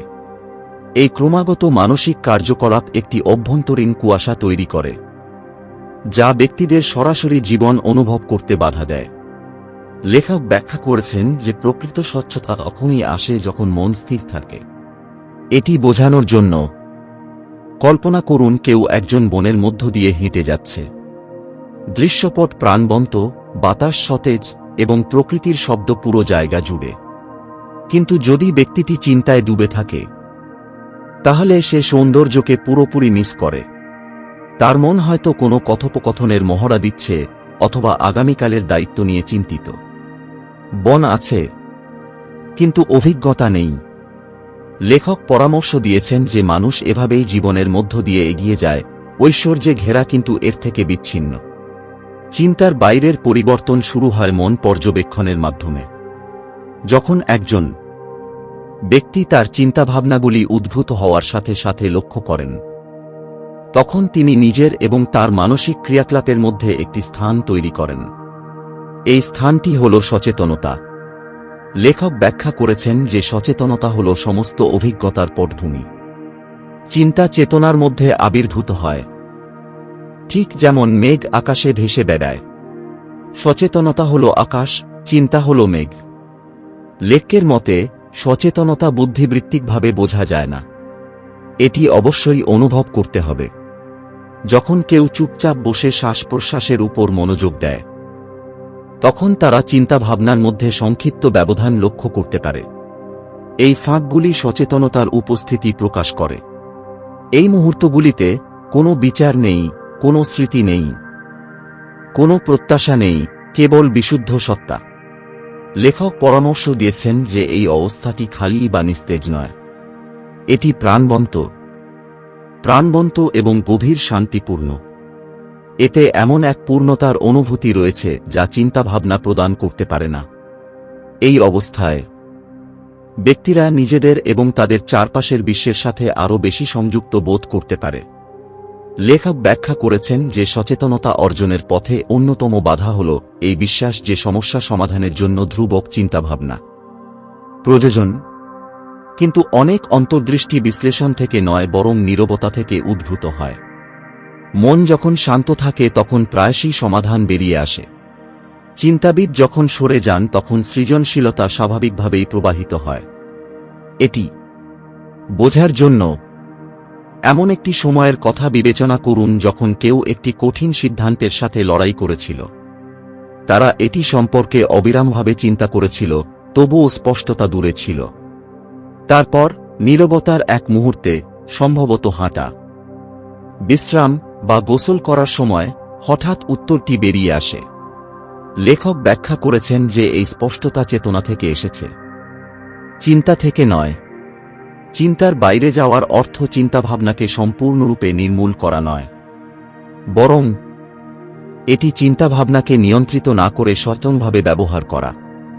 যখন চিন্তাভাবনা প্রভুর পরিবর্তে একটি হাতিয়ার হয়ে ওঠে, তখন ব্যক্তিরা আরও বেশি ভারসাম্য অনুভব করে। প্রয়োজনে তারা চিন্তা করে, এবং যখন চিন্তাভাবনার প্রয়োজন হয় না, তখন তারা সচেতনতায় বিশ্রাম নেয়। এই অধ্যায়টি শ্রোতাকে স্মরণ করিয়ে দিয়ে শেষ হয় যে সচেতনতা সর্বদা উপস্থিত, এটি প্রতিটি মুহূর্তের অন্তর্নিহিত। যখন ব্যক্তিরা এই সচেতনতার মধ্যে বিশ্রাম নিতে শেখে, তখন তারা মানসিক গোলমালের বাইরে চলে যায় এবং চেতনার একটি গভীর মাত্রা আবিষ্কার করে। অধ্যায় 14, ভেতরের নীরবতা অস্তিত্বের শান্ত কেন্দ্রের মাধ্যমে অভ্যন্তরীণ শান্তি আবিষ্কার করা। লেখক ব্যাখ্যা করেছেন যে চিন্তার স্তরের নিচে, উত্থান পতনের আবেগের নিচে, দৈনন্দিন জীবনের কোলাহলের নিচে এমন এক স্থিরতা বিরাজ করে যা কোনো বাহ্যিক ঘটনা দ্বারা অস্পৃশ্য। এই স্থিরতাই প্রকৃত সত্তার সারাংশ। লেখকের মতে এই অভ্যন্তরীণ স্থিরতা আবিষ্কার করাই স্থায়ী শান্তির চাবিকাঠি। লেখক পরামর্শ দেন যে বেশিরভাগ মানুষ বাহ্যিক পরিস্থিতিতে শান্তি খোঁজেন। তারা বিশ্বাস করেন যে জীবন যখন নিখুঁত হয়ে ওঠে, যখন সাফল্য অর্জিত হয়, সম্পর্ক স্থিতিশীল হয়, আর্থিক উন্নতি হয়, অথবা সমস্যাগুলি অদৃশ্য হয়ে যায়, তখন শান্তি আসবে। কিন্তু বাহ্যিক পরিস্থিতি অস্থায়ী এবং সর্বদা পরিবর্তনশীল। তারা যে শান্তি দেয় তা স্থায়ী হতে পারে না। তবে অভ্যন্তরীণ নীরবতা পরিস্থিতির উপর নির্ভরশীল নয়। এটি সর্বদা উপস্থিত থাকে, স্বীকৃতি পাওয়ার অপেক্ষায়। লেখক ব্যাখ্যা করেছেন যে অভ্যন্তরীণ নীরবতা এমন কিছু নয় যা তৈরি করতে হবে। মানসিক কোলাহল যখন শান্ত হতে শুরু করে তখন এটি প্রকাশিত হয়। এটি বুঝতে হলে একটি গভীর হ্রদ কল্পনা করুন। বাতাস এবং ঢেউয়ের কারণে ভূপৃষ্ঠটি বিঘ্নিত হতে পারে, কিন্তু গভীর স্তরগুলি শান্ত থাকে। একইভাবে মানুষের অভিজ্ঞতার পৃষ্ঠ, চিন্তাভাবনা, আবেগ এবং প্রতিক্রিয়া অস্থির হতে পারে, কিন্তু এই পৃষ্ঠের নিচে একটি নীরব গভীরতা রয়েছে। লেখক স্থিরতাকে এমন এক প্রশস্ত সচেতনতা হিসেবে বর্ণনা করেছেন যা সমস্ত অভিজ্ঞতাকে স্বাগত জানায়, সেগুলি দ্বারা বিচলিত না হয়। চিন্তাভাবনা জাগতে পারে, কিন্তু স্থিরতা বিচলিত হয় না। আবেগগুলি চলতে পারে, কিন্তু স্থিরতা অক্ষত থাকে। এই অবস্থায় ব্যক্তিরা নিজেদের চেয়ে বৃহত্তর কিছুর সাথে ভিত্তিগত, কেন্দ্রীভূত এবং সংযুক্ত বোধ করে। লেখক ব্যাখ্যা করেছেন যে যখন ব্যক্তি উপস্থিতি অনুশীলন করে তখন স্থিরতা সহজলভ্য হয়ে ওঠে। মনোযোগ মনের কার্যকলাপ থেকে সেই কার্যকলাপ পর্যবেক্ষণকারী সচেতনতার দিকে স্থানান্তরিত হয়। একজন ব্যক্তি যত বেশি এই অবস্থায় থাকেন, ততই এটি পরিচিত এবং স্বাভাবিক হয়ে ওঠে। সহজ মুহূর্তগুলিতেই নীরবতা আবিষ্কার করা যায়। ঘরে চুপচাপ বসে থাকা, শ্বাস প্রশ্বাসের দিকে নজর রাখা, চারপাশের সূক্ষ্ম শব্দ শোনা, শরীরে প্রাণবন্ততা অনুভব করা। লেখক পরামর্শ দিয়েছেন যে এই মুহূর্তগুলি এমন একটি সত্য প্রকাশ করে যা প্রায়শই উপেক্ষা করা হয়। শান্তি অর্জনের জিনিস নয়, এটি লক্ষ্য করার মতো জিনিস। অভ্যন্তরীণ স্থিরতার অন্যতম বাধা হল উদ্দীপনা খোঁজার প্রবণতা। অহংকার শব্দ, বিক্ষেপ এবং নড়াচড়া পছন্দ করে, কারণ নীরবতা তার পরিচয়ের অনুভূতিকে হুমকির মুখে ফেলে। যখন মন শান্ত হয়ে যায় তখন অহংকার অদৃশ্য বোধ করে। কিন্তু লেখক ব্যাখ্যা করেছেন যে এই অদৃশ্যতা ক্ষতি নয়, এটি স্বাধীনতা। সম্পর্কের ক্ষেত্রে নীরবতা ব্যক্তিদের স্পষ্টভাবে কথা বলতে এবং আত্মরক্ষামূলক মনোভাব ছাড়াই শুনতে সাহায্য করে। কর্মক্ষেত্রে নীরবতা মনোযোগ আকর্ষণ করে এবং চাপ কমায়। কঠিন সময়ে নীরবতা একটি স্থিতিশীল নোঙর হিসেবে কাজ করে। নীরবতার মধ্যে প্রথিত ব্যক্তি চাপের মুখে ভেঙে পড়ে না। এটি বোঝানোর জন্য কল্পনা করুন যে কেউ অপ্রত্যাশিতভাবে ধাক্কা খাচ্ছে। উপরিভাগের প্রতিক্রিয়া হতাশা বা হতাশার সাথে জড়িত হতে পারে, কিন্তু যদি ব্যক্তিটি স্থির হয়ে যায় তাহলে মানসিক অস্থিরতা স্থির হয়ে যায়। তারা পরিস্থিতি আরও স্পষ্টভাবে দেখতে পায়। তারা আবেগপ্রবণতার চেয়ে প্রজ্ঞার সাথে প্রতিক্রিয়া জানায়। লেখক ব্যাখ্যা করেছেন যে নীরবতা আবেগকে দূর করে না, এটি আবেগকে উত্থিত এবং বিলীন হওয়ার জন্য জায়গা প্রদান করে। যখন কেউ দুঃখ অনুভব করে তখন তারা তাতে ডুবে না গিয়ে তা মেনে নিতে পারে। যখন তারা আনন্দ অনুভব